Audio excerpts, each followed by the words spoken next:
Hello दोस्तों, I hope आप सब अच्छे होंगे, अपनी तैयारी अच्छे से कर रहे होंगे। साथ में लोग यूपीपीएससी आर एग्जाम के लिए प्रैक्टिस सेट सॉल्व कर रहे हैं। और अभी जो प्रैक्टिस सेट सॉल्व कराया जा रहा है जीएस वर्ल्ड द्वारा पब्लिश किए गए टेस्ट सीरीज को हम लोग सॉल्व कर रहे हैं। और यह टेस्ट नंबर 4 है, जिसके अंतर्गत हम लोग जीएस वाले सेक्शन को कवर करेंगे। तो यदि आप लोग चैनल पर नए हैं तो सब्सक्राइब कर लीजिए और बेल आइकन को प्रेस कर लीजिए, जिससे वीडियो के महत्वपूर्ण नोटिफिकेशन आप लोगों को मिलते रहें। और वीडियो अगर अच्छा लगे तो लाइक ज़रूर कर दिया करें और अपने दोस्तों साथियों के साथ वीडियो जरूर शेयर कर दें। और किसी भी क्वेश्चंस को लेकर के कोई डाउट हो, कन्फ्यूजन हो, कमेंट बॉक्स में कमेंट करके पूछ सकते हैं। तो चलिए इसी के साथ वीडियो की शुरुआत करते हैं। क्वेश्चन नंबर फर्स्ट देखिए, निम्नलिखित में से कौन सी भारतीय अर्थव्यवस्था की विशेषताएं हैं? कृषि की प्रधानता, बृहद बेरोजगारी, उद्योगों की प्रधानता या फिर न्यूनतम प्रति व्यक्ति आय। कूट के हिसाब से आपको सही आंसर का चयन करना है। देखिए इसकी अगर हम बात करें, इसका सही आंसर हो जाएगा कृषि की प्रधानता भारतीय अर्थव्यवस्था की विशेषता सही है। बेरोजगारी भी अभी अगर वर्तमान समय में देखा जाए तो चरम स्थिति पे है, ये भी सही हो जाएगा। उद्योगों की प्रधानता ये नहीं होगा। न्यूनतम प्रति व्यक्ति आय है, ये भी आपका सही हो जाएगा। तो सही आंसर क्या है? ऑप्शन सी हो जाएगा, 1, 2 और 4। उद्योगों की प्रधानता की अगर हम बात करें तो यह जो विशेषता है या विकसित देशों की या विकसित जो अर्थव्यवस्थाएं हैं उनकी विशेषता है। भारत की अगर हम बात करें, भारत विकासशील है और यह भारतीय अर्थव्यवस्था की विशेषता नहीं है। ठीक है, बाकी कृषि की प्रधानता, बृहद बेरोजगारी और न्यूनतम प्रति व्यक्ति आय यह भारतीय अर्थव्यवस्था में देखने को मिलेगा। तो सही आंसर हो जाएगा इसका ऑप्शन सी। भारत में आर्थिक उदारीकरण शुरू हुआ था कर दरों में महत्वपूर्ण कटौती के साथ, भारतीय रुपए की परिवर्तनशीलता के साथ, औद्योगिक लाइसेंस नीति में वास्तविक बदलाव के साथ या फिर प्रत्यक्ष विदेशी पूंजी निवेश में कार्यविधि का औपचारिकता दूर करने के साथ। इसका सही आंसर क्या होगा? इसका सही आंसर हो जाएगा ऑप्शन सी। औद्योगिक लाइसेंसिंग नीति में जो बदलाव किया गया था यह जो है इसके महत्वपूर्ण गुण है। ठीक है, और इसमें अगर हम बात करें, देखिए 24 जुलाई 1991 को जो उदारीकरण की नीति है इसकी शुरुआत की गई थी। ठीक है, और इसमें 18 जो प्रमुख उद्योग हैं उनको छोड़ करके अन्य जो उद्योग हैं उसमें जो लाइसेंसिंग की व्यवस्था थी उसको क्या कर दिया गया था? उसको समाप्त कर दिया गया था, रिमूव कर दिया गया था। ठीक है, कब की और कितने को छोड़ा गया था? तो याद रखिएगा 18 जो उद्योग हैं उनमें लाइसेंस की व्यवस्था थी उस समय। ठीक है, और वर्तमान समय में कितने ऐसे क्षेत्र हैं जिसमें अनिवार्य रूप से लाइसेंस लेने की ज़रूरत है? आप लोग कमेंट बॉक्स में बताइएगा। ठीक है, 10, 12, 8 या फिर 14, ये 4 कूट हैं, आपको इन चारों में से बताना है। ठीक है, ऑप्शन सी इसका सही हो जाएगा। भारत में राष्ट्रीय आय की गणना निम्नलिखित में से किसके द्वारा की जाती है? वित्त आयोग, वित्त मंत्रालय, वाणिज्य मंत्रालय या फिर केंद्रीय सांख्यिकी संगठन। इसका सही आंसर क्या होगा? इसका सही आंसर हो जाएगा ऑप्शन डी, केंद्रीय सांख्यिकी संगठन। राष्ट्रीय आय की जो गणना है केंद्रीय सांख्यिकी संगठन सीएसओ द्वारा किया जाता है। और इसका गठन की अगर हम बात करें, सीएसओ का जो गठन है 1951 में इसका गठन किया गया था। और वर्तमान समय में अगर हम बात करें तो सीएसओ और एनएसएसओ इसको मिलाकर के राष्ट्रीय सांख्यिकी कार्यालय एनएसओ का गठन किया गया है। ठीक, तो सही आंसर क्या हो जाएगा? ऑप्शन डी हो जाएगा इसका। निम्नलिखित में से कौन सा एक आर्थिक वृद्धि का परिचायक है? एक वित्तीय वर्ष के दौरान स्थिर कीमतों पर राष्ट्रीय आय में वृद्धि, किसी अवधि में चालू कीमतों पर राष्ट्रीय आय में वृद्धि, वास्तविक प्रति व्यक्ति आय में सुस्थिर वृद्धि या फिर जनसंख्या में वृद्धि के साथ राष्ट्रीय आय में वृद्धि। इसका सही आंसर क्या होगा? कौन आर्थिक वृद्धि का परिचायक है? इसका सही आंसर हो जाएगा ऑप्शन सी, वास्तविक प्रति व्यक्ति आय में सुस्थिर वृद्धि। यह जो है आर्थिक वृद्धि का परिचायक है। ऑप्शन सी इसका सही हो जाएगा। नेक्स्ट देखिए, सतत विकास मानव समाज के कल्याण में हेतु महत्वपूर्ण है। सतत विकास से अभिप्राय ऐसे विकास से है जिसमें उपलब्ध संसाधनों का उपयोग अन्य व्यक्तियों की आवश्यकताओं को ध्यान में रखकर किया जाए। इसका सही आंसर क्या होगा? देखिए इसका जो सही आंसर है वो हो जाएगा आपका ऑप्शन सी। पहला सही है, दूसरा गलत है। ठीक है, अगर world commission on environment development WCED की अगर हम बात करें, इसके द्वारा 1987 में एक रिपोर्ट का प्रकाशन किया गया था, आवर कॉमन फ्यूचर। और इसी के अनुसार जो ब्रटलैंड रिपोर्ट है, इसे ब्रटलैंड रिपोर्ट के नाम से भी जाना जाता है।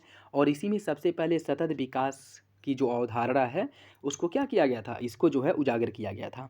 और इसमें क्या है कि जो आपका पहला है ये तो सही हो जाएगा। पहले में क्या कहा है?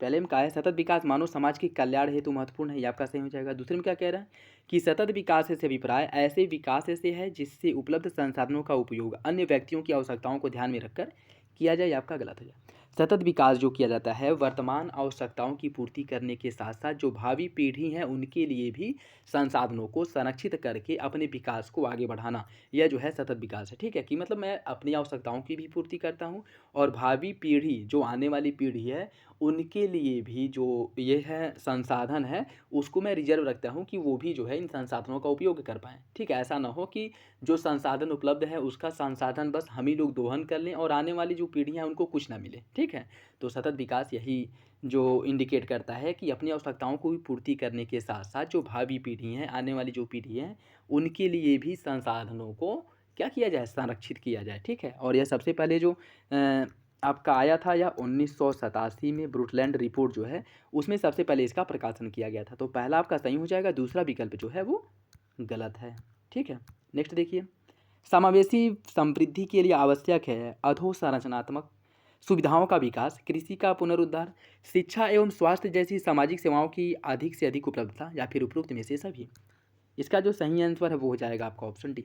समावेशी विकास की अगर हम बात करें, अधोसंरचना सुविधाओं का विकास करना है, कृषि का पुनरुद्धार, इसके साथ साथ शिक्षा स्वास्थ्य जैसी जो सामाजिक सेवाएं हैं इसका अधिक से अधिक उपलब्धता की जाए जिससे कि प्रत्येक व्यक्ति को जो सामाजिक सुविधाएं हैं या फिर से जो आधारभूत सुविधाएं हैं वो मुहैया कराई जा सके। जाए समाज का वो कोई सा भी तबका हो, चाहे वो निचले वर्ग का हो या फिर से समाज के निचले जो स्तर पे लोग हैं उनको भी वो सुविधाएं उपलब्ध हों और बाकी जो ऊपर लेवल पे हैं उनको तो मिल ही रहा है। तो समाज के सभी लोगों को जो आधारभूत सुविधाएं हैं वो उपलब्ध कराना, ये आपका समावेशी विकास है। ठीक है, तो सही आंसर क्या हो जाएगा, ऑप्शन डी, सभी विकल्प सही हैं।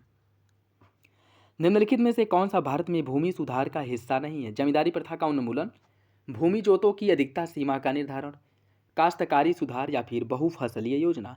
कौन इसमें से भूमि सुधार का हिस्सा नहीं है, आपको बताना है। देखिए इसका जो सही आंसर है वो हो जाएगा ऑप्शन डी, बहुफसलीय योजना। यह भूमि सुधार का हिस्सा नहीं है।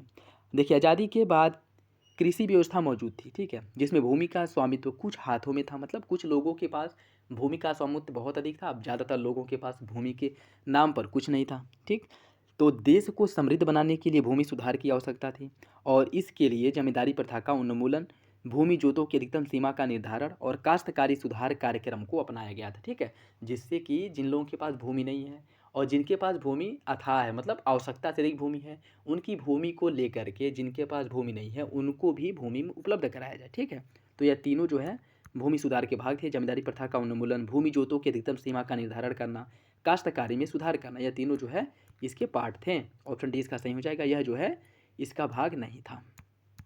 राष्ट्रीय विकास परिषद का गठन किस तिथि को किया गया था? जो आपका एनडीसी है, एनडीसी राष्ट्रीय विकास परिषद, इसका गठन कब किया गया था?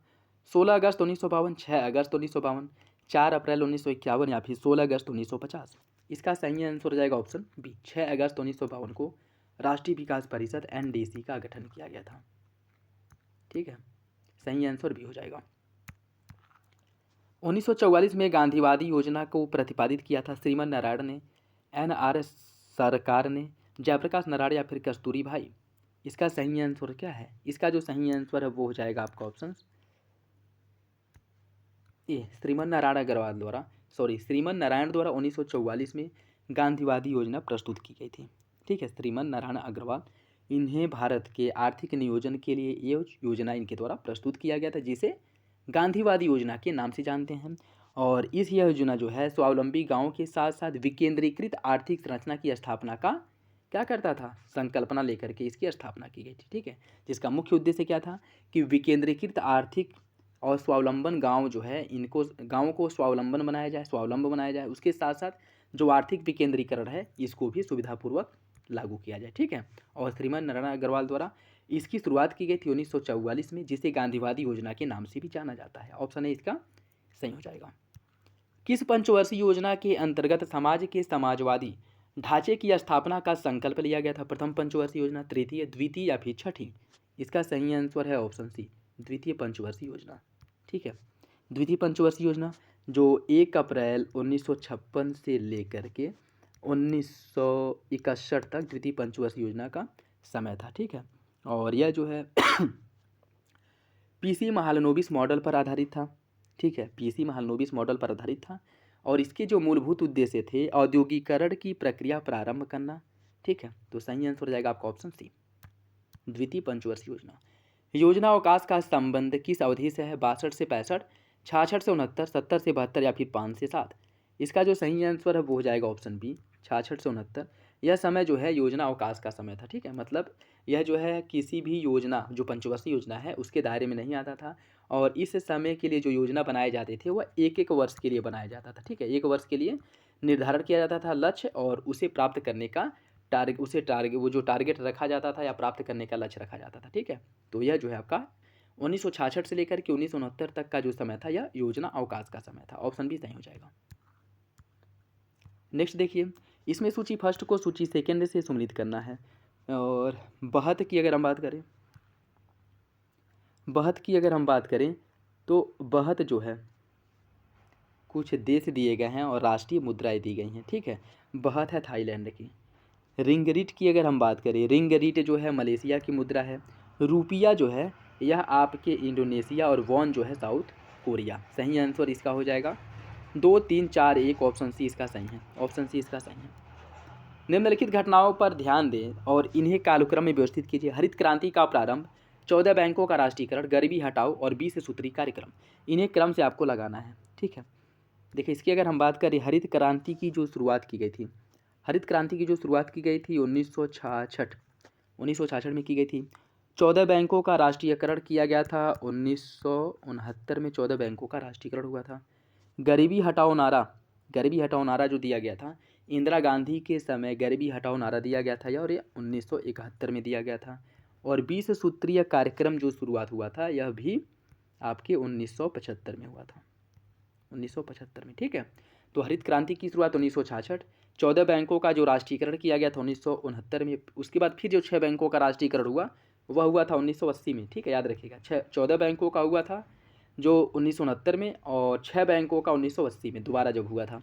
और गरीबी हटाओ नारा दिया गया था 1971 में इंदिरा गांधी के समय, और 20 सूत्री कार्यक्रम की घोषणा की गई थी 1975 में, ठीक है।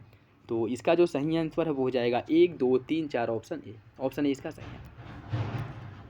योजना में कोर सेक्टर का तात्पर्य क्या है? सेवा क्षेत्र से, रक्षा एवं सुरक्षा से, चयनित आधारभूत उद्योग से, या फिर लोहा एवं इस्पात उद्योग से। इसका सही आंसर क्या है? इसका जो सही आंसर है वो हो जाएगा आपका ऑप्शन सी। जो योजना सेक्टर में कोर क्षेत्र है, इसमें चयनित कुछ आधारभूत क्षेत्र हैं या फिर उद्योग है जिनको कोर सेक्टर के अंतर्गत रखा जाता है। और भारत में ऐसे जो क्षेत्र हैं इनकी संख्या कितनी है? 8 है, जिनको कोर क्षेत्र के अंतर्गत रखा गया, ठीक है। और ये 8 क्षेत्र कौन कौन से हैं? जैसे इस्पात हो गया, सीमेंट, उर्वरक, खनिज तेल, कोयला, प्राकृतिक गैस, रिफाइनरी उत्पाद और विद्युत। यह जो 8 क्षेत्र हैं या कोर क्षेत्र के अंतर्गत आते हैं। बेसिकली कोर क्षेत्र के अंतर्गत किसे शामिल किया जाता है? जो अन्य उद्योगों के लिए, अन्य मतलब जो औद्योगिक गतिविधियां हैं उनके लिए आधारभूत हो, ठीक है, उनको कोर सेक्टर के अंतर्गत रखा जाता है, ठीक है। तो वर्तमान समय में 8 क्षेत्र जो है कोर सेक्टर के अंतर्गत रखे जाते हैं, और वो कौन कौन से हैं एक बार फिर देख लीजिए। इस्पात, सीमेंट, उर्वरक, खनिज तेल, कोयला, प्राकृतिक गैस, रिफाइनरी उत्पाद और विद्युत। और इनसे क्वेश्चंस बनते रहते हैं, तो याद रखिएगा, ठीक है। अगर नोट डाउन करना चाहे तो कर सकते हैं। इसका ऑप्शन सी हो जाएगा। निम्नलिखित में से कौन सा एक भारतीय रिजर्व बैंक का कार्य नहीं है? साख नियंत्रण, विदेशी विनिमय कोषों की रखवाली और प्रबंधन, मौद्रिक नीति का निर्माण, विदेश व्यापार का नियमन। कौन भारतीय रिजर्व बैंक का कार्य नहीं है? देखिए, इसका जो सही आंसर है वो हो जाएगा ऑप्शन डी, विदेशी व्यापार का नियमन। यह आरबीआई का कार्य नहीं है, ठीक है। आरबीआई के जो कार्य हैं उसमें मौद्रिक नीति का निर्माण करना, करेंसी जो नोट हैं उनका नियमन करना, साख का नियमन करना, देश के विदेशी विनिमय कोष की रखवाली करना, यह सभी कार्य जो है आपके आरबीआई के हैं, ठीक। तो सही आंसर हो जाएगा आपका ऑप्शन डी, विदेशी व्यापार का नियमन। जो अगर हम बात करें, विदेशी व्यापार का जो नियमन किया जाता है वह वाणिज्य मंत्रालय द्वारा किया जाता है, ठीक है। ऑप्शन डी सही है। खुले बाजार की कार्यवाही समाहित होती है श्रम नीति नियंत्रण में, साख नियंत्रण की परिमाणात्मक विधियों में, राजकोषीय नीति नियंत्रण में, या फिर साख नियंत्रण की गुणात्मक विधि में। इसका जो सही आंसर है वो हो जाएगा ऑप्शन बी, साख नियंत्रण की परिमाणात्मक विधियों में जो खुले बाजार की कार्यवाही है यह क्या होती है? समाहित होती है। ऑप्शन बी सही हो जाएगा। जब कोई देश अपनी मुद्रा का अवमूल्यन करता है तो इसका प्रभाव होता है कि आयात महंगे हो जाते हैं एवं निर्यात सस्ते हो जाते हैं, निर्यात महंगे हो जाते हैं एवं आयात सस्ते हो जाते हैं, आयात निर्यात दोनों सस्ते होते हैं, या फिर आयात और निर्यात दोनों महंगे होते हैं। इसका सही आंसर क्या होगा? इसका जो सही आंसर है वो हो जाएगा ऑप्शन ए, आयात महंगे होंगे और निर्यात जो है वो सस्ते हो जाएंगे, ठीक है। अगर किसी देश द्वारा अपनी मुद्रा का अवमूल्यन किया जाता है। इसका मतलब क्या है? देखिए, इसको अगर सरल भाषा में हम लोग समझें, अगर मान लीजिए वर्तमान समय में नॉर्मल सिचुएशन में $1 का जो मूल्य है वह ₹50 के बराबर है, ठीक। तो अगर हम विदेश से कोई सामान खरीदते हैं, आयात करते हैं कुछ, तो वो सामान खरीदने के लिए मान लीजिए कोई सामान है जो आपके ₹100 में मिलता है, ठीक है। भारतीय बाज़ार में इसकी वैल्यू है ₹100 और इसे अगर हमको खरीदना है तो इसके लिए कितना डॉलर पे करना होगा? इसके लिए हमें $2 पे करना होगा, ठीक। $2 पे करना होगा, तब जाकर के ये सामान हम परचेज कर पाएंगे। और अगर मान लीजिए हम अपनी मुद्रा का अवमूल्यन कर दे रहे हैं और अब ये मुद्रा, पहले जो $1 ₹50 में मिलता था, अब ये $1 की जो वैल्यू है ये बढ़ कर के हो गई है ₹60, ठीक है। ₹60 हो गई है। अब जो है अगर इसका मूल्य बढ़ कर के हो गया कितना? ₹60, ठीक।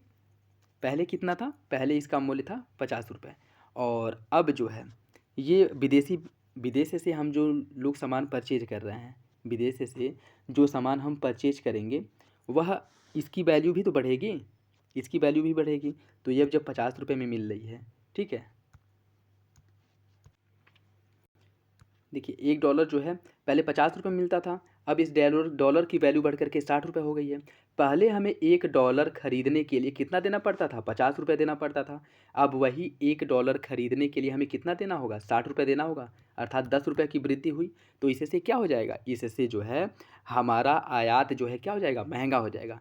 और अगर निर्यात के पर्सपेक्टिव से इसे हम देखें, मान लीजिए पहले अगर हम जो निर्यात करते थे सामान, विदेश से जो लोग सामान खरीदते आते थे, ठीक है, निर्यात करते थे, तो विदेश में जो करेंगे, पहले जो है वो लोग कोई सामान भारत से खरीदते थे ₹50 में, ठीक है, ₹50 में खरीदते थे और उसके लिए ये लोग क्या करते थे? $1 देते थे। $1 में कोई सामान खरीदते थे और उसके लिए ये लोग ₹50 देते थे। अब अगर रुपये का मूल्य गिर जाएगा और यह ₹60 हो जाएगा, तो $1 के बदले इनको कितना प्राप्त होगा? ₹60 प्राप्त होगा, तो ₹10 एक्स्ट्रा प्राप्त हो रहा है। तो इससे क्या हो जाएगा? इससे निर्यात जो है बढ़ेगा और आयात जो है सस्ता होगा, ठीक है। तो सही आंसर क्या हो जाएगा? ऑप्शन ए। आयात महंगा हो जाएगा, निर्यात सस्ता हो जाएगा। ऑप्शन ए इसका सही है। सॉरी। यदि कोई व्यक्ति वर्ष के आधे से अधिक दिनों तक रोजगार नहीं प्राप्त कर पाता है तो उसे क्या कहेंगे? दैनिक स्थिति का बेरोजगार, साप्ताहिक स्थिति का बेरोजगार, सामान्य स्थिति का बेरोजगार या फिर उपरोक्त में से कोई नहीं। इसका जो सही आंसर है वो हो जाएगा ऑप्शन सी। इसे सामान्य स्थिति का बेरोजगार कहेंगे, ठीक है। यदि कोई व्यक्ति वर्ष के आधे से अधिक दिनों तक रोजगार नहीं प्राप्त कर पाता है तो उसे सामान्य स्थिति का बेरोजगार कहेंगे। ऑप्शन सी इसका सही है। भारत में सेवा कर किसकी सिफारिश से लागू हुआ था? केलकर समिति, यशवंत सिन्हा समिति, राजा चलैया समिति या फिर इनमें से कोई नहीं। इसका जो सही आंसर है वो हो जाएगा ऑप्शन सी, राजा चलैया समिति। देखिए, कर आधार को ज़्यादा विस्तृत करने के लिए राजा चलैया समिति की संस्तुति पे सेवा कर को 1994 में क्या किया गया था? इंक्लूड किया गया था, ठीक है। और 1994-95 का जो केंद्रीय बजट था, इसमें सबसे पहले सेवा कर सॉरी, इसी में सबसे पहले सेवा कर जो है इसको इंट्रोड्यूस किया गया था, ठीक है। सबसे पहले इसी में सेवा कर को इंट्रोड्यूस किया गया था और इसके लिए जिस समिति का गठन किया गया था वह राजा जे चलैया समिति थी। ऑप्शन सी इसका सही हो जाएगा। भुगतान बैंकों की स्थापना का सुझाव निम्नलिखित में से किस समिति द्वारा दी गई थी? रंगराजन समिति, राकेश मोहन समिति, विमल जालान समिति या फिर नचिकेत मोर समिति। इसका सही आंसर क्या होगा? इसका जो सही आंसर है वो हो जाएगा ऑप्शन डी, नचिकेत मोर समिति के सुझाव पर भुगतान बैंक, जो पेमेंट बैंक है, इनके स्थापना किया गया था, ठीक है। और इसका जो गठन किया गया था वह 2013 में किया गया था, ठीक। और 2014 में इसकी रिपोर्ट का प्रकाशन किया गया था भुगतान बैंक की स्थापना से रिलेटेड। ऑप्शन डी सही हो जाएगा। वर्तमान में भारतीय रिजर्व बैंक के गवर्नर कौन है? ये क्वेश्चन छोड़िए, आप लोग कमेंट बॉक्स में बताइएगा कि वर्तमान समय में भारतीय रिजर्व बैंक के गवर्नर कौन है, ठीक है। अभी कुछ समय पहले शक्तिकांत दास थे, अभी कौन है ये आप लोग बताएंगे, ठीक। नाबार्ड के संबंध में निम्नलिखित कथनों पर विचार कीजिए। नाबार्ड संसद के अधिनियम द्वारा 1982 में स्थापित किया गया था। यह केवल कृषि संबंधी क्रियाओं नाबार्ड केवल कृषि संबंधी क्रियाओं हेतु साख सुविधा प्रदान करता है। कौन सा विकल्प इसका सही होगा? देखिए, इसकी अगर हम बात करें, इसका जो सही आंसर है वो हो जाएगा आपका ऑप्शन ए, ठीक है। पहला सही, दूसरा गलत है। नाबार्ड की अगर हम बात करें, इसका जो गठन किया गया था आपका 12 जुलाई 1982 को नाबार्ड का गठन हुआ था।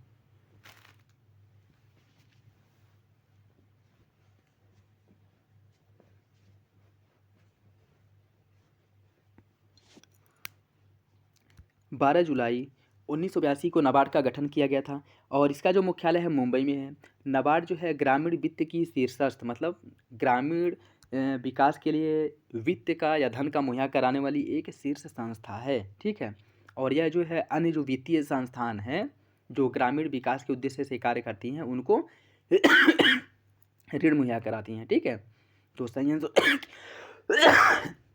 सॉरी कहीं सही आंसर हो जाएगा आपका ऑप्शन से, पहला सही है दूसरा गलत है। यह कृषि संबंधी क्रियाओं हेतु साख सुविधा उपलब्ध नहीं बल्कि ग्रामीण विकास और कृषि दोनों से रिलेटेड जो वित्त है या धन है वो उपलब्ध कराती है। तो ऑप्शन ए इसका सही हो जाएगा। नेक्स्ट देखिए, राष्ट्रीय ग्रामीण रोजगार गारंटी अधिनियम नरेगा के बारे में कौन सा विकल्प गलत है। फरवरी 2006 में सभी जिलों में इसे लागू किया गया था और इसमें ग्रामीण परिवार की जीविकोपार्जन की सुरक्षा में वृद्धि हुई।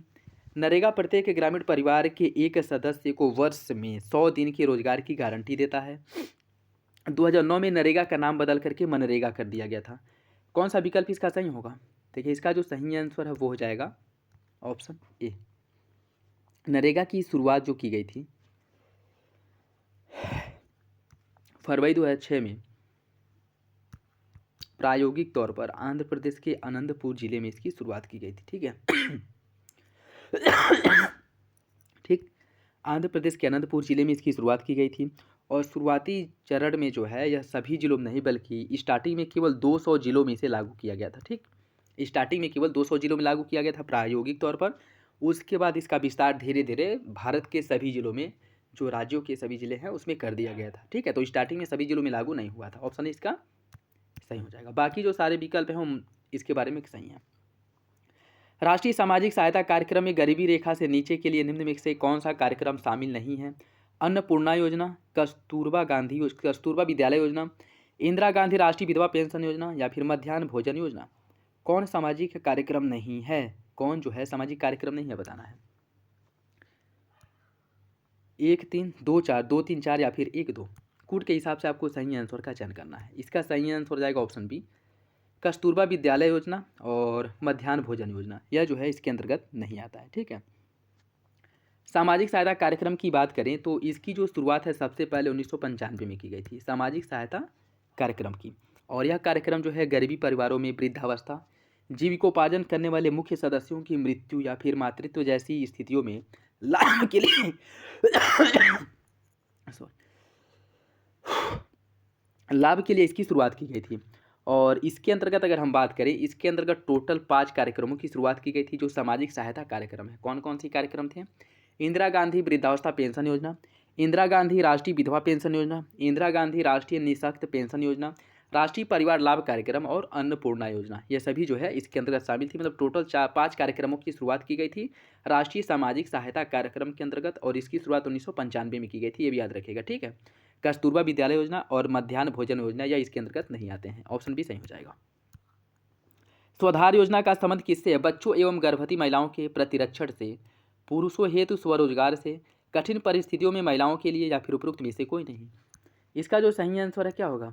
इसका जो सही आंसर है वो हो जाएगा आपका ऑप्शन सी, कठिन परिस्थितियों में महिलाओं के लिए स्वधार योजना की शुरुआत की गई थी, ठीक है। स्वधार योजना की शुरुआत की गई थी और इसकी जो शुरुआत है 2001-2 में इसकी शुरुआत हुई थी। ऑप्शन सी सही हो जाएगा। निम्नलिखित में से कौन माल के आयात हेतु विदेशी विनिमय की स्वीकृति देता है। वाणिज्य मंत्रालय, वित्त मंत्रालय, भारतीय रिजर्व बैंक या फिर ICICI बैंक। इसका सही आंसर ऑप्शन सी, भारतीय रिजर्व बैंक, ठीक है। देखिए किसी भी आयात कल को माल की आयात हेतु विदेशी विनिमय की प्राप्ति के लिए भारतीय रिजर्व बैंक के विनिमय नियंत्रण विकास में सक्षम आवेदन करना होता है और आवेदन के वैध पाए जाने पर विभाग इसे स्वीकृति प्रदान करती है। तो RBI के पास यह अधिकार है। ऑप्शन सी हो जाएगा। राष्ट्रीय खाद्य सुरक्षा अधिनियम के क्रियान्वयन एवं प्रगति की स्थिति दर्शाने के लिए NFSA के लिए राज्य रैंकिंग सूचकांक जुलाई 2022 में वाणिज्य उद्योग मंत्रालय पीयूष गोयल ने जारी किया था, ठीक है। और इसमें इसके बारे में जो हो यह रिपोर्ट जारी किया जाता है उसके बारे में बताना है आपको। यह सूचकांक 3 स्तंभों पर बनाया गया है। सामान्य हिमालयी एवं केंद्र शासित क्षेत्रों को अलग अलग श्रेणियों में बांटा गया है। सामान्य श्रेणी के राज्यों में पहला स्थान ओडिशा दूसरा स्थान गुजरात का था और सामान्य श्रेणी में आंध्र प्रदेश तीसरे और मध्य प्रदेश छठे नंबर पे था। कौन सा विकल्प इसका सही है, यह आपको कूट के हिसाब से सही चयन करना है। देखिए इसका सही आंसर हो जाएगा ऑप्शन ए, 1 2 4 सही है, ठीक है, 1 2 4 सही है, 3 जो है गलत हो जाएगा, ठीक है। विभिन्न विदेशों में एफडीआई के अंतर्वाह एवं बाह्य प्रवाह के आंकड़े प्रतिवर्ष किसके द्वारा जारी किया जाता है? विश्व बैंक द्वारा, एमएफआई द्वारा, एमएफआई, आईएमएफ होगा, एमएफआई नहीं आईएमएफ होगा ये, ठीक है, आईएमएफ, अंकटाड और विश्व आर्थिक मंच किसके द्वारा जारी किया जाता है, यह आपको बताना है। देखिए इसका जो सही आंसर हो जाएगा ऑप्शन सी, अंकटाड द्वारा यह रिपोर्ट प्रकाशित किया जाता है, ऑप्शन सी सही है, ठीक।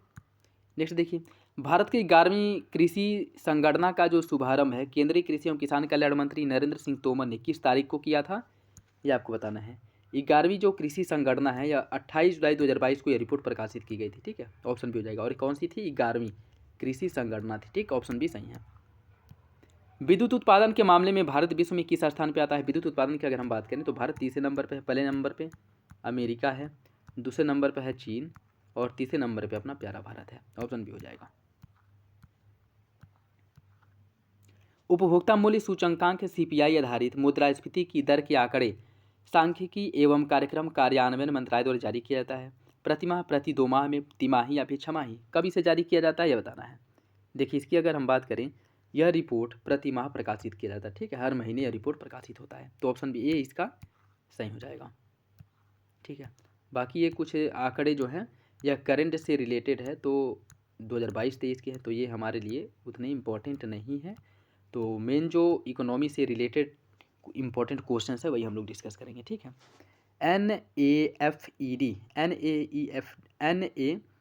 NAFED का जो संबंध है किससे है? NAFED नाफेड का जो संबंध है किससे है? कृषि से, कृषि विपणन से, पशुपालन से या फिर ईंधन से? इसका सही आंसर क्या होगा? देखिए इसकी अगर हम बात करें, इसका जो सही आंसर हो जाएगा ऑप्शन बी, यह कृषि विपणन से संबंधित है, ऑप्शन बी सही हो जाएगा, ठीक है। National agriculture cooperative market federation of India जो नाफेड है यह कृषि विपणन से संबंधित है। और इसकी स्थापना की बात करें, इसका जो स्थापना है 1958 में इसका स्थापना किया गया था, 1958 में इसका स्थापना किया गया था, तो याद रखिएगा सही आंसर हो जाएगा ऑप्शन ए, कृषि विपणन से संबंधित है। भारत में न्यूनतम समर्थन मूल्य का जो निर्धारण है किसके द्वारा किया जाता है? कृषि मूल्य आयोग, कृषि मंत्रालय, कृषि लागत एवं मूल्य आयोग या फिर वित्त मंत्रालय? इसका सही आंसर है ऑप्शन सी, कृषि लागत एवं मूल्य आयोग द्वारा न्यूनतम समर्थन मूल्य का निर्धारण किया जाता है, ऑप्शन सी इसका सही हो जाएगा।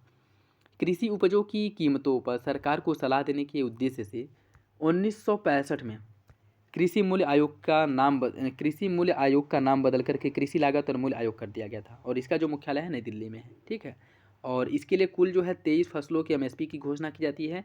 एक अन्य फसल है जिस पर जो है एफआरपी की घोषणा होती है, एफआरपी की, और वो है आपका गन्ना, ठीक है। गन्ना पे एमएसपी की घोषणा ना होकर के एफआरपी की घोषणा होती है। बाकी जो 23 फसल है इन पर एमएसपी की घोषणा होती है, ठीक है। तो सही आंसर हो जाएगा ऑप्शन सी। प्रजनन तथा आर्थिक विकास के बीच संबंध प्रदर्शित करने वाले वक्र को क्या कहा जाता है? कुजनेट्स वक्र, लॉरेंज वक्र, वेकर या फिर इनमें से कोई नहीं? इसका जो सही आंसर है वो हो जाएगा ऑप्शन सी, इसे कहा जाता है वेकर वक्र, ठीक है। प्रजनन और आर्थिक विकास के बीच संबंध प्रदर्शित करने वाले वक्र को वेकर वक्र या वेकर प्रजनन वक्र कहा जाता है। और रॉबर्ट बोरो और गैरी बेकर द्वारा इसका प्रतिपादन किया गया था, तो सही आंसर हो जाएगा आपका ऑप्शन सी। और यह जो आपका ग्राफ है, या कह सकते हैं कि यह जो आपका वक्र है यह उल्टा यू आकार का होता है, ठीक है, उल्टा यू आकार का होता है। और यह क्वेश्चन एक बार पूछा जा चुका है, ठीक है, याद रखिएगा, ऑप्शन सी हो जाएगा इसका सही। भारत में सिक्के जारी करने के लिए कौन अधिकृत है? वित्त मंत्रालय, state bank of India, RBI या फिर राष्ट्रीय स्टॉक एक्सचेंज? इसका सही आंसर क्या होगा? देखिए इसका जो सही आंसर है वो हो जाएगा आपका ऑप्शन सी, आरबीआई, आरबीआई द्वारा जारी किया जाता है, ठीक है, ऑप्शन सी इसका सही है।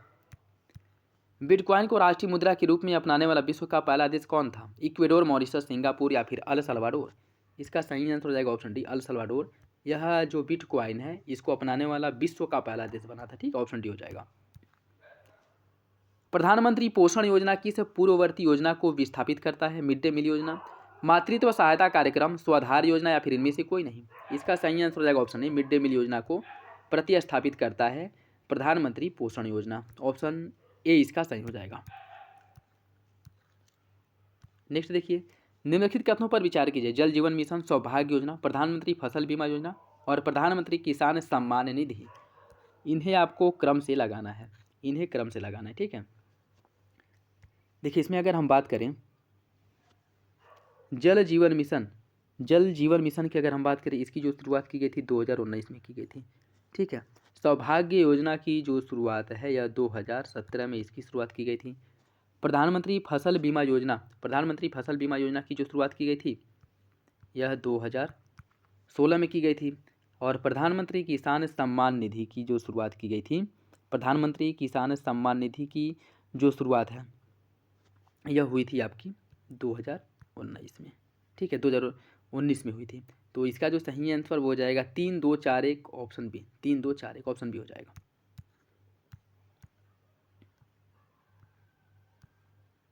भारतीय खाद्य निगम की स्थापना FCI की स्थापना कब किया गया था? भारतीय खाद्य निगम FCI का स्थापना कब हुआ था? 1 जनवरी 1955, 15 अगस्त 1965, 1 जनवरी 1965 या फिर 1 जुलाई 1960। इसका सही आंसर हो जाएगा ऑप्शन सी, 1 जनवरी 1965 को खाद्य जांच समिति अशोक मेहता समिति का गठन किया गया था। और इन्हीं की संस्तुति पर इसका क्या किया गया था? गठन किया गया था। किसका? FCI का स्थापना हुआ था, ठीक है। अशोक मेहता समिति की सिफारिश पर, अशोक मेहता समिति की सिफारिश पर FCI का गठन किया गया था 1 जनवरी 1965 को। याद रखिएगा, इंपॉर्टेंट है। और किस समिति की सिफारिश पर इसका गठन किया गया था ये भी याद रखिएगा, ठीक है। ऑप्शन सी हो जाएगा।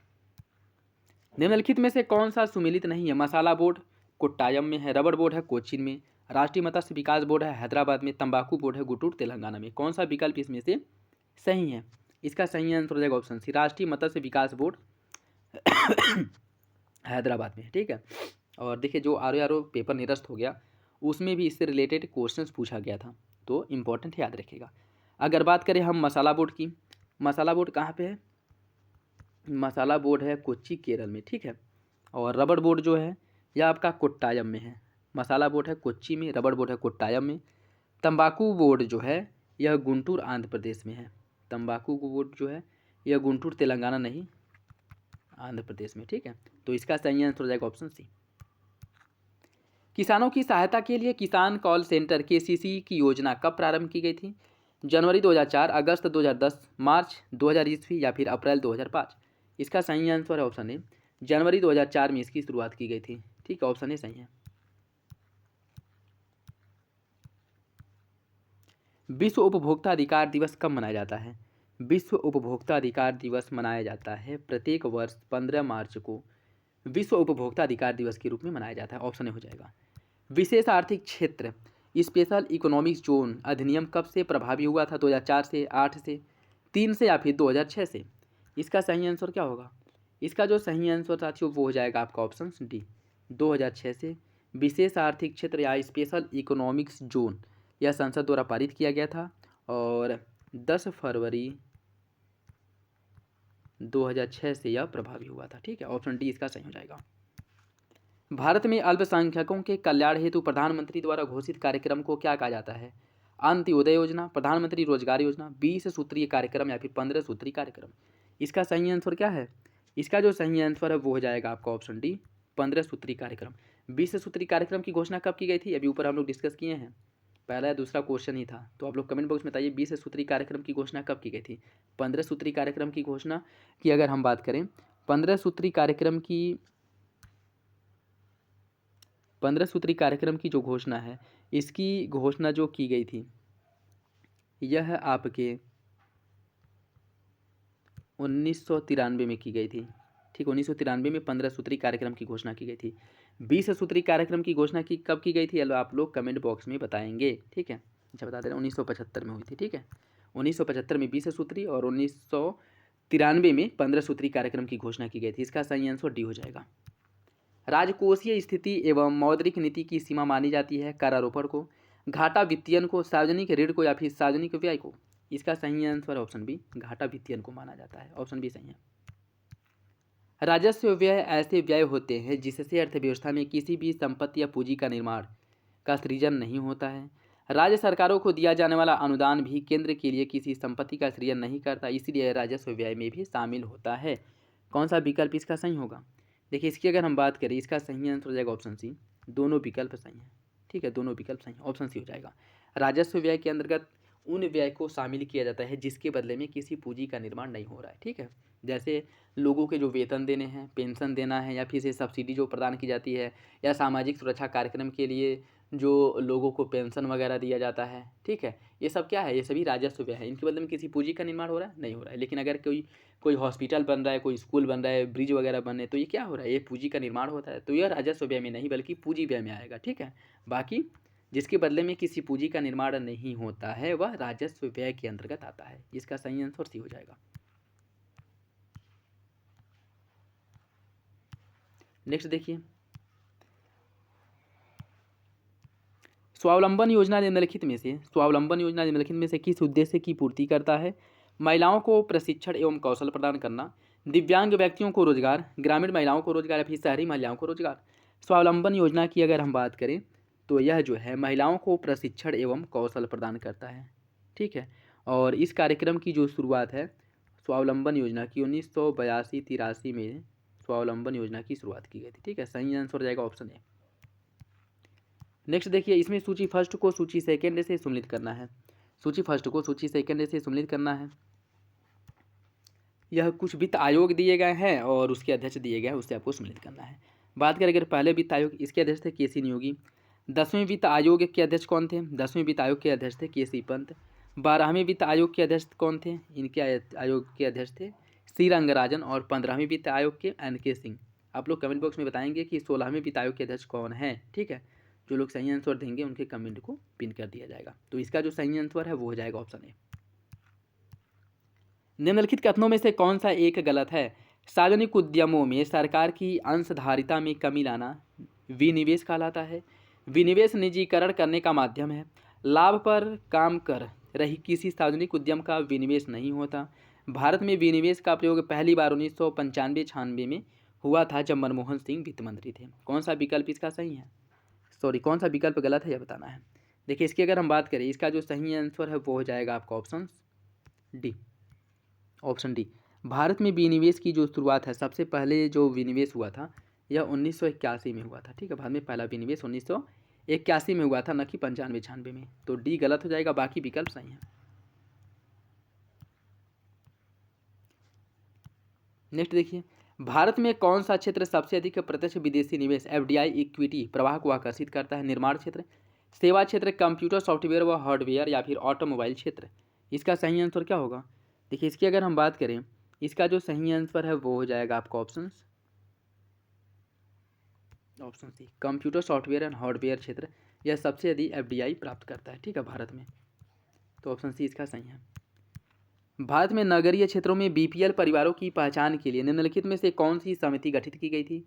भारत के नगरीय क्षेत्रों में बीपीएल परिवारों की पहचान के लिए किस समिति का गठन किया गया था? सक्सेना समिति, लकड़वाला समिति, तेंदुलकर समिति, या फिर हाशिम समिति। इसका सही आंसर क्या होगा यह बताना है। देखिए इसका जो सही आंसर है वो हो जाएगा आपका ऑप्शन डी, हाशिम समिति का गठन किया गया था। ठीक है, शहरी क्षेत्र में रहने वाले गरीबों की पहचान करने के लिए हाशिम समिति का गठन किया गया था। और इनके द्वारा जो अपनी रिपोर्ट प्रस्तुत की गई थी 2012 में इन्होंने अपनी रिपोर्ट प्रस्तुत की थी। ठीक है, ऑप्शन डी सही हो जाएगा। प्रच्छन्न बेरोजगारी का सामान्यतः अर्थ होता है कि श्रमिकों की सीमांत उत्पादकता 1 होती है, श्रमिकों की सीमांत उत्पादकता 0 होती है, लोग बड़ी संख्या में बेरोजगार रहते हैं, या फिर वैकल्पिक रोजगार उपलब्ध नहीं होता। इसका सही आंसर हो जाएगा ऑप्शन बी, श्रमिकों की सीमांत उत्पादकता 0 होती है। ठीक है, जैसे इसका जो बहुत अच्छा उदाहरण है वो कृषि से संबंधित है। कृषि में जैसे कार्य होता है 2 लोगों का लगे होते हैं, उसमें 5 लोग, परिवार के सभी सदस्य इसमें शामिल होते हैं। तो इन लोगों की उत्पादकता तो है, लेकिन बाकी जो 3 लोग लगे हैं इनकी उत्पादकता 0 है। ठीक है, तो प्रच्छन्न बेरोजगारी सबसे ज़्यादा जो देखने को मिलता है वो कृषि सेक्टर में देखने को मिलता है। सही आंसर हो जाएगा बी। भारत के किस राज्य ने मानव विकास प्रतिवेदनों का प्रकाशन सबसे पहले किया था? केरल, कर्नाटक, मध्य प्रदेश, या फिर हिमाचल प्रदेश। इसका सही आंसर क्या होगा? देखिए इसकी अगर हम बात करें, इसका सही आंसर हो जाएगा ऑप्शन सी, मध्य प्रदेश द्वारा सबसे पहले किया गया था। ठीक है, देखिए राज्य स्तरीय मानव विकास रिपोर्ट जारी करने वाला जो पहला राज्य था वह एमपी था, मध्य प्रदेश था। ठीक है, और इसने जो रिपोर्ट का प्रकाशन किया था 1995 में किया था। तो सही आंसर सी हो जाएगा। निम्नलिखित में से कौन सी संस्था दीर्घकालीन औद्योगिक वित्तीय में संलग्न है? आईसीआईसीआई, आईडीबीआई, आईएफसीआई या फिर उपरोक्त में से सभी? इसका सही आंसर हो जाएगा ऑप्शन डी, उपरोक्त में से सभी। ठीक है, और इनके स्थापना से संबंधित अगर क्वेश्चंस बने तो आईसीआईसीआई का स्थापना 1955 में किया गया था। ठीक है, आईडीबीआई का जो स्थापना है यह 1964 में हुआ था, 1964 में। आईएफसीआई का जो स्थापना है यह 1948 में हुआ था। तो यह क्वेश्चन भी पूछ लेता है स्थापना से रिलेटेड, ठीक है, मिलान करने के लिए। तो यह सभी जो है दीर्घकालीन औद्योगिक वित्तीयन से संबंधित है। ऑप्शन डी इसका सही हो जाएगा। ठीक है, नेक्स्ट देखिए, निम्नलिखित में से कौन सी मुद्रा या फिर मुद्राएं कृत्रिम समझी जाती हैं? एडीआर, जीडीआर, एसडीआर या फिर एडीआर और जीडीआर? कौन सा विकल्प इसका सही होगा? इसका जो सही आंसर है वो हो जाएगा आपका ऑप्शन सी, एसडीआर। इसे जो है इसे कृत्रिम मुद्रा कहा जाता है, या फिर इसे पेपर गोल्ड भी कहते हैं, पेपर गोल्ड भी इसे कहा जाता है। ठीक है, इस एसडीआर इसे आईएमएफ की मुद्रा भी कहा जाता है। इसका full form special drawing rights है, स्पेशल ड्राइंग राइट्स। और इसे पेपर गोल्ड, आईएमएफ की मुद्रा या फिर कृत्रिम मुद्रा कहा जाता है। ठीक है, तो ऑप्शन सी इसका सही हो जाएगा। नेक्स्ट देखिए, राजकोषीय घाटा सदैव बजटीय घाटे से बड़ा होता है। राजकोषीय घाटे का अर्थ है सरकार द्वारा भारतीय रिजर्व बैंक से उधार लेकर तथा अन्य देयताओं से लेकर अपने खर्चे को पूरा करना। इसका सही आंसर क्या होगा? देखिए, इसका जो सही आंसर वो हो जाएगा ऑप्शन ए। कथन और कारण दोनों सही, आगे की सही व्याख्या करता है। राजकोषीय घाटा जो है हमेशा बजटीय घाटे से बड़ा होता है, और बजटीय घाटे से बड़ा होता है तभी जो है कुछ पैसे जो है, कुछ रुपए जो हैं क्या करते हैं, कुछ रुपए का मतलब क्या है, कुछ रुपए का मतलब 100 करोड़, 150, 200 करोड़ के आसपास होता है। ठीक है, तो यह जो है आरबीआई से या फिर से अन्य जो लोग हैं उनसे भारत सरकार ऋण लेती है, और यह ऋण लेकर के अपनी जो घाटे हैं उनको क्या करती है, पूरा करती है। ठीक है, तो सही आंसर जो है वो हो जाएगा ऑप्शन ए। कथन और कारण दोनों सही हैं, आगे की सही व्याख्या करता है। घरेलू आय से आशय है किसी देश के नागरिकों द्वारा अर्जित कुल आय, किसी देश के निवासियों द्वारा अर्जित कुल आय, किसी देश की आर्थिक सीमा की में स्थित निवासी उत्पादक इकाइयों द्वारा अर्जित आय, या फिर भौगोलिक सीमा में स्थित देश के निवासियों द्वारा अर्जित कुल आय। इसका सही आंसर क्या होगा?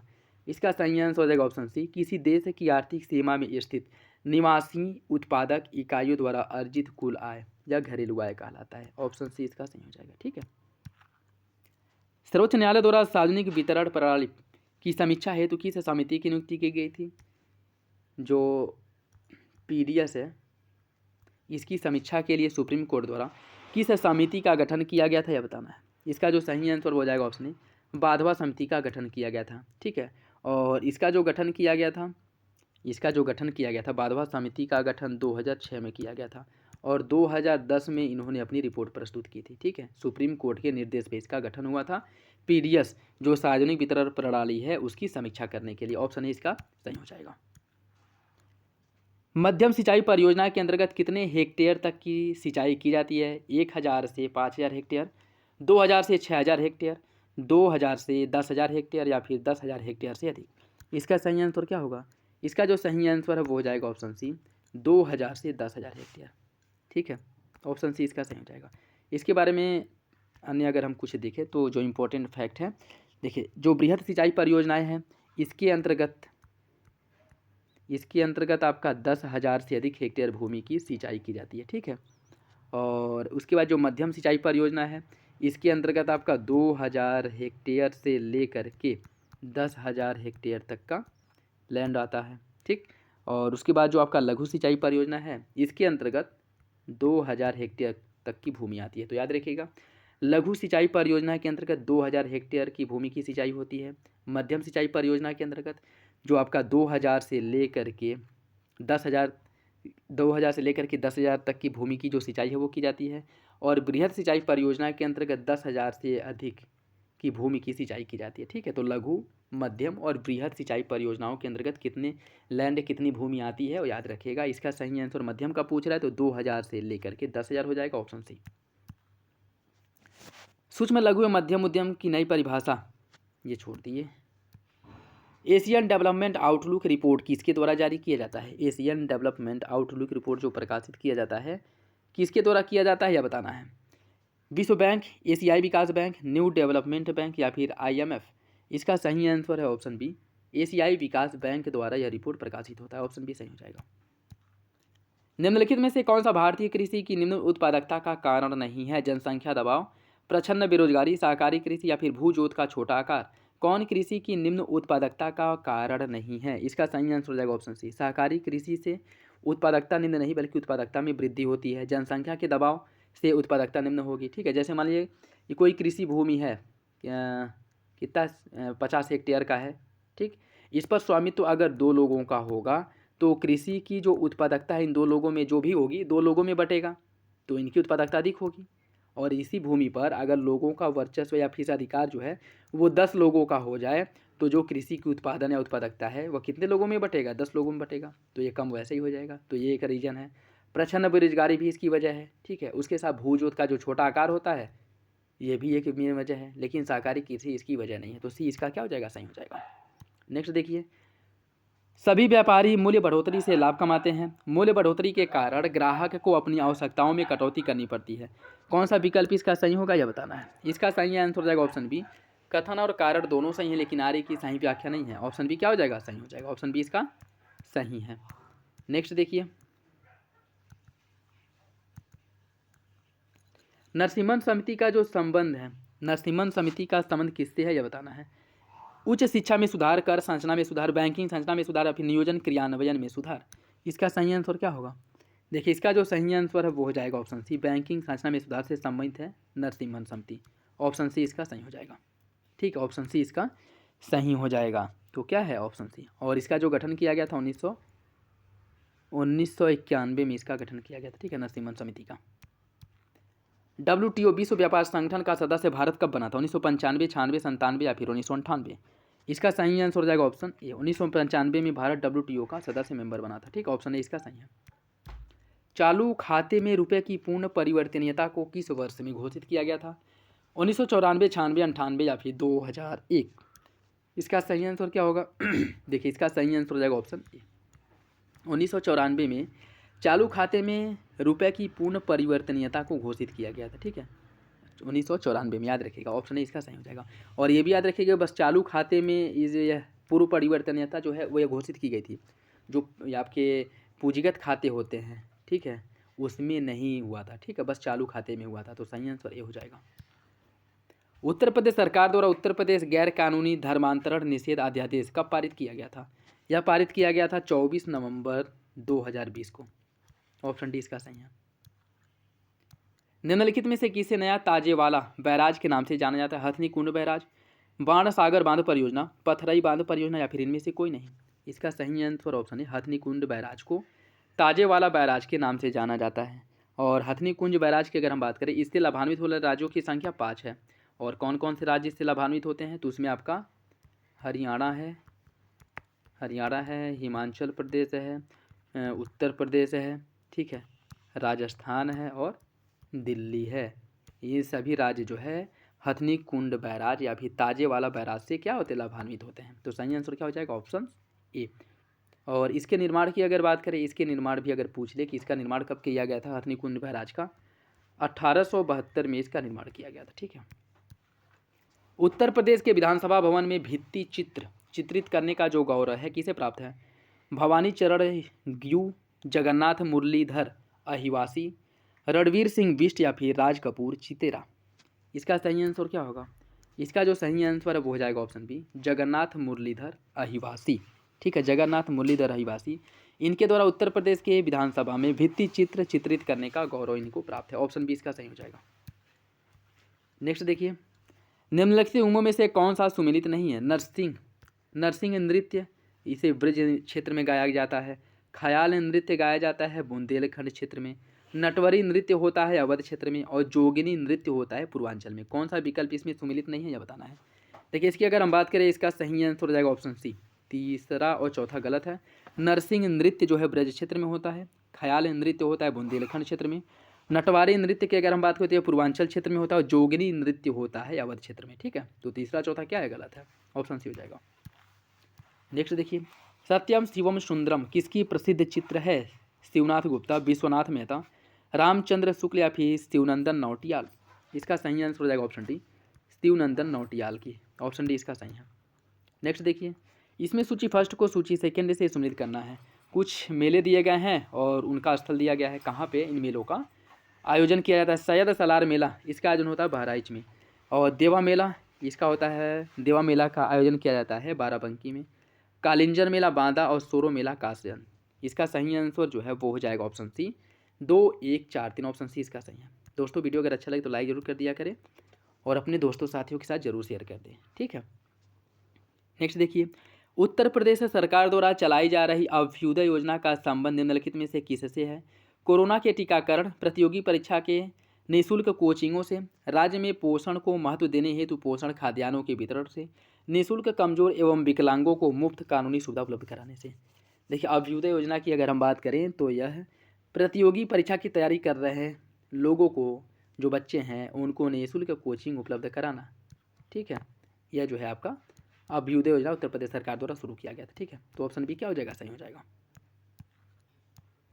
नेक्स्ट देखिए, निम्नलिखित युग्मों में से कौन सा एक सम्मिलित नहीं है? कुछ संगीत घराना है और उसके संस्थापक। रामपुर घराने की स्थापना नेमत खां सदारंग ने की थी। सहारनपुर घराने की स्थापना खलीफा मोहम्मद ने। किराना घराने की स्थापना नत्थे खां और जोधे खां ने। अतरौली घराने का काले खां और चांद खां ने। कौन सा विकल्प इसमें से गलत है? इसका सही आंसर हो जाएगा ऑप्शन सी। किराना घराने का संस्थापक जो है वह वंदे अली खां है, न कि नत्थे खां, ठीक है, वंदे अली खां। तो सी गलत हो जाएगा। बाकी तीनों विकल्प आपके सही हैं। प्राचीन भारत में स्थापित विहारों एवं उनकी अवस्थिति के संदर्भ में कौन सा विकल्प एक सही सुमिलित है? स्वर्णगंध कुटी विहार है सारनाथ में, मूलगंध कुटी विहार है श्रावस्ती में, कुक्कुट राम विहार है पटना में और सधर्म चक्र विहार है कौशाम्बी में। कौन सा विकल्प इसका गलत है? कौन सा विकल्प सही है यह बताना है। देखिए इसकी अगर हम बात करें, इसका सही आंसर हो जाएगा ऑप्शन डी, सधर्म चक्र विहार कौशाम्बी में है, यह सही है। और स्वर्णगंध कुटी विहार यह आपके श्रावस्ती जिले में स्थित है। मूलगंध कुटी विहार है सारनाथ में। और जो आपका कुक्कुट राम कुटी विहार है, कुक्कुट राम कुटी विहार, यह आपके सारनाथ में है, ठीक है। तो यह याद रखिएगा, इंपॉर्टेंट है, ठीक है। और क्वेश्चंस का पैटर्न जो पूछने का है तो इस तरह के क्वेश्चंस अभी जो है आपको देखने को मिलेंगे, ठीक। ऑप्शन डी इसका सही हो जाएगा। निम्नलिखित में से कौन सा युग में सुमिलित है? डोलोमाइट सोनभद्र, बॉक्साइट ललितपुर, काच बालू शंकरगढ़, जिप्सम झांसी। झांसी की झांसी होगा, जिप्सम जो है जिप्सम झांसी। कौन सा विकल्प सुमिलित है? कूट के हिसाब से आपको सही आंसर का चयन करना है। देखिए इसका सही आंसर हो जाएगा ऑप्शन डी, सभी विकल्प आपके सही हैं, ठीक है। डोलोमाइट का उत्पादन सोनभद्र, बॉक्साइट का ललितपुर, काच बालू शंकरगढ़। शंकरगढ़ कहाँ पे है? प्रयागराज में, याद रखिएगा, प्रयागराज। यह क्वेश्चन से एक बार पूछा था, ठीक है, शंकरगढ़ करके ही पूछा था। और ये था प्रयागराज कहाँ, जो जिले हैं जो जहाँ पाया जाता है जिला दिया था, उससे मिलान करना था। तो शंकरगढ़ प्रयागराज में, याद रखिएगा। इसका सही आंसर डी हो जाएगा। निम्नलिखित कृषि विश्वविद्यालयों में से कौन सबसे पहले स्थापित हुआ था? आचार्य नरेंद्र देव कृषि एवं प्रौद्योगिकी विश्वविद्यालय अयोध्या, सरदार वल्लभ भाई कृषि एवं प्रौद्योगिकी विश्वविद्यालय मेरठ, बांदा कृषि एवं प्रौद्योगिकी विश्वविद्यालय बांदा, चंद्रशेखर आजाद कृषि एवं प्रौद्योगिकी विश्वविद्यालय कानपुर। कौन सा विकल्प इसमें सबसे पहले जो है स्थापित हुआ था? इसका जो सही आंसर है वो हो जाएगा ऑप्शन डी, चंद्रशेखर आजाद कृषि एवं प्रौद्योगिकी विश्वविद्यालय। सबसे पहले इसका स्थापना किया गया था, कहाँ पे है? कानपुर में स्थापना हुआ था 1975 में। आचार्य नरेंद्र देव की अगर हम बात करें, आचार्य नरेंद्र देव जो कृषि विश्वविद्यालय जो अयोध्या में स्थित है, इसका जो स्थापना किया गया था यह हुआ था 1976 में। 1976 में। सरदार वल्लभ भाई पटेल, इसका गठन जो किया गया था 2000 ईस्वी में हुआ था, 2000 ईस्वी में। और बांदा का जो हुआ था यह 2010 में हुआ था, 2010 में, ठीक है। तो याद रखिएगा चंद्रशेखर आजाद पहले गठित हुआ था। नेक्स्ट देखिए, उत्तर प्रदेश सहकारी गन्ना समिति संघ लिमिटेड का गठन कब किया गया था? उत्तर प्रदेश सहकारी गन्ना समिति संघ लिमिटेड का गठन कब हुआ था बताना है। 1949, 1950, 1951 या फिर 1955। इसका सही आंसर क्या होगा?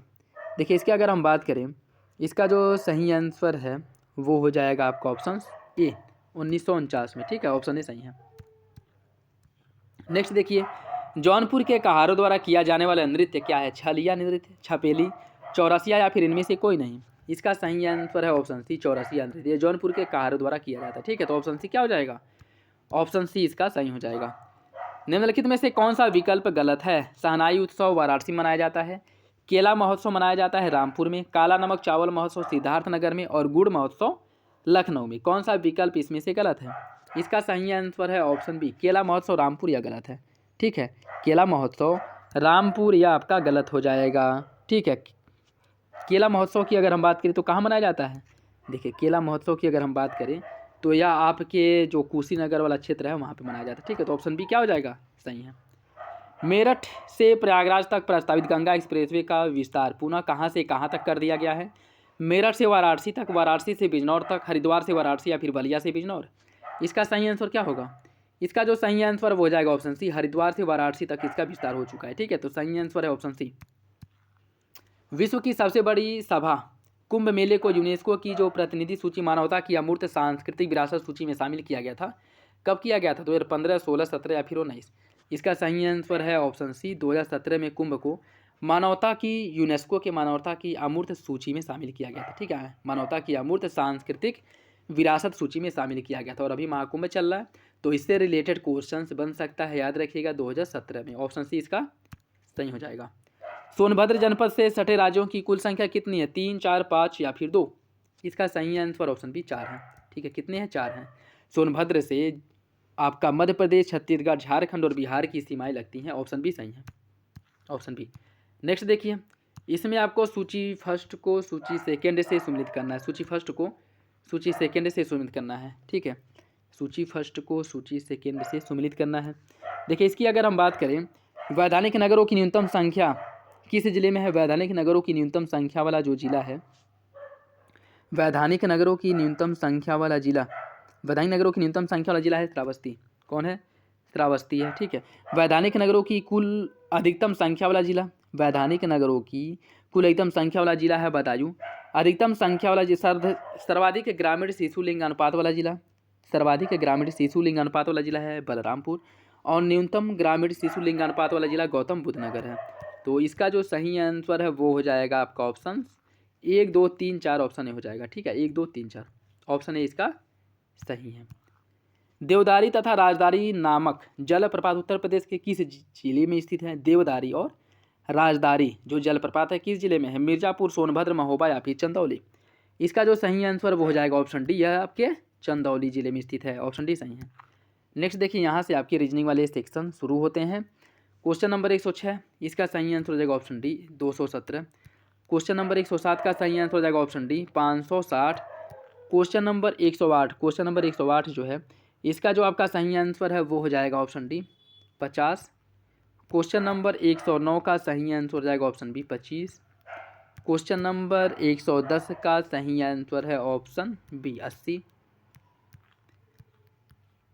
और क्वेश्चन नंबर 111, क्वेश्चन नंबर 111 का जो सही आंसर है वो हो जाएगा आपका ऑप्शन डी आर। ठीक, ऑप्शन डी हो जाएगा। क्वेश्चन नंबर 112 का सही आंसर है ऑप्शन सी 81। क्वेश्चन नंबर 113 का जो सही आंसर है वो हो जाएगा ऑप्शन बी एफ और डी। क्वेश्चन नंबर 114 जो है इसका सही आंसर हो जाएगा ऑप्शन सी चाचा, ब्लड रिलेशन से क्वेश्चन था। क्वेश्चन नंबर 115, क्वेश्चन नंबर 115 की अगर हम बात करें इसका सही आंसर हो जाएगा ऑप्शन ए 7। क्वेश्चन नंबर 116 ये आपका करंट का क्वेश्चन है, तो इसे हम छोड़ देते हैं। और